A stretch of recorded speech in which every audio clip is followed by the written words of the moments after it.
Hi, price allot. கர்த்தர் நாமத்துக்கு மகிமை உண்டாவதாக.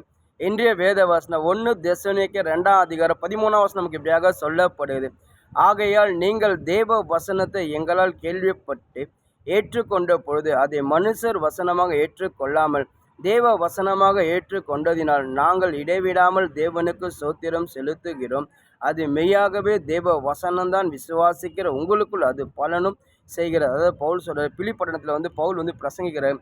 அநேக ஜனங்க கர்த்தருடைய வார்த்தை கேட்குறாங்க. அப்போ பவுல் சொல்கிறார், அதாவது இந்த வார்த்தை மனுஷ பேசுகிற பிரகாரமாக நீங்கள் ஏற்றுக்கொள்ளாமல் இது கர்த்தர் பேசுகிறாரு, கர்த்தருடைய வார்த்தை சொல்லி இதை ஏற்றுக்கொண்டு இந்த வார்த்தையை நீங்கள் விசுவாசிக்கும் போது நிச்சயமாக மெய்யாகவே இந்த வசனம் உங்கள் வாழ்க்கையில் பலன் கொடுக்கும். உங்கள் வாழ்க்கையில் நீங்கள் எல்லா வார்த்தையும் பெற்றுக்கொள்ளுங்கன்னு சொல்லி அழகாக பவுல் சொல்கிறார். ஏன்னா பவுலோட வாழ்க்கையில் பார்த்தீங்கன்னா பவுல் இந்த கர்த்தருடைய வசனத்தை கர்த்தருடைய வசனத்துக்காகவே தெரிந்து கொண்டார். கர்த்தருடைய வசனத்தை ஒரு ஜாதிக்கு பிரசங்கிப்படி கர்த்தர் தாயில் கருவி பவுலை உருவாக்குறார். இது முதல்ல பவுலுக்கு அறியாமல் பவுல் பார்த்தீங்கன்னா கர்த்தருக்கு விரோதமாக இருந்தார், கர்த்தர் பிள்ளைகளுக்கு விரோதமாக இருந்தார், கர்த்தர் சபைகளுக்கு விரோதமாக இருந்தார். கர்த்தருடைய வார்த்தையை ஒரு குற்றம் கண்டுபிடிச்சு அப்படியாப்பட்ட பவுலை கர்த்தர் சந்திக்கிறாரு.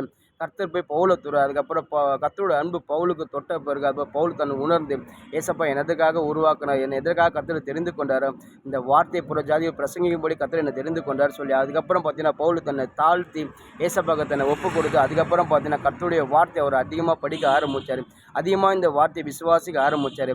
அதிகமாக இந்த வார்த்தை அவருக்கு பலன் கொடுத்து அந்த வார்த்தை அநேக ஜனங்களை அநேக புறஜாதிகளை பிரசங்கிச்சார். கர்த்தருடைய வார்த்தையை போதிச்சார். அநேக ஜனம் அந்த வசனத்தை கேட்டு தன் பாவத்திலிருந்து வெளியே வந்தாங்க. அநேக பேர் ரட்சிப்புல வந்தாங்க. அநேக பேர் மனம் திரும்பினாங்க. அநேக பேர் இந்த வசனத்தை ஏற்றுக்கொண்டு வாழ்க்கை பலன் கொடுத்தது. பவுல் அது பயங்கரமாக சந்தோஷப்பா. அதான் பவுல் சொல்ற, இந்த வார்த்தை கர்த்தருடைய வார்த்தை, இது மனுஷர் பிரகாரம் நீங்கள் விசுவாசிக்கணும், தேவன் பிரகாரம் நீங்கள் விசுவாசிக்கும் போது மெய்யாகவே இந்த வார்த்தை உங்களுக்கு பலன் கொடுக்க சொல்லி அழகாக சொல்கிறார்.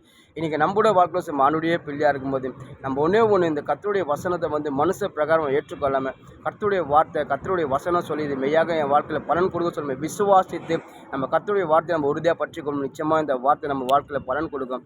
நம்ம வாழ்க்கையில் என்ன வேணுமோ நிச்சயமாக இந்த வார்த்தை சகலமும் கொடுக்கும். அதாவது உங்களுக்கு சமாதானம் இல்லையா, நிச்சயமாக இந்த வார்த்தை உங்களுக்கு சமாதானம் கொடுக்கும். நீங்கள் கண்ணீரோடு இருக்கிறீங்களா, நிச்சயமாக இந்த வார்த்தை உங்கள் கண்ணீரை துடைக்கும். நீங்கள் கவலையாக இருக்கிறீங்களா, நிச்சயமாக இந்த வார்த்தை உங்கள் கவலையை மாற்றும். நீங்கள் தோல்வியில் இருக்கிறீங்களா, நிச்சயமாக இந்த வார்த்தை உங்களுக்கு ஜெயத்தை கொடுக்கும். ஒன்று இந்த கர்த்தருடைய வார்த்தையை நீங்கள் விசுவாசித்து உறுதியாக பற்றி கொள்ளும்போது நிச்சயமாக இந்த வார்த்தை உங்களுக்கு எல்லாமே சகலமும் கொடுக்க.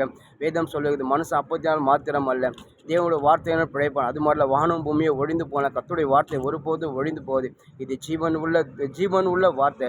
இதை கொடுத்த தேவன் ஜீவன் உள்ள தேவன். இந்த வார்த்தையை நீங்கள் கர்த்தர் கொடுத்தா சொல்லி நீங்கள் விசுவாசிக்கும் போது இதை விசுவாசித்து நீங்கள் உறுதியாக பற்றிக்கும் போது நிச்சயமாக உங்கள் வாழ்க்கையை நீங்கள் பலன் அடைவீங்க. அப்போஸ்தலர் வாழ்க்கையில் பார்த்தீங்கன்னா அவர் பலன் அடைஞ்சார். நீங்களும் விசுவாசிங்க, நீங்களும் பலன் அடைவீங்க. இது கர்த்தருடைய வார்த்தை, கர்த்தர் கொடுத்த வார்த்தை, ஆண்டவராகிய இயேசு கிறிஸ்து கொடுத்த தேவனுடைய வசனம். இது விசுவாசிங்க, நிச்சயமாக நீங்கள் எல்லாவற்றையும் பெற்றுக்கொள்ளுங்க. ஆமென்.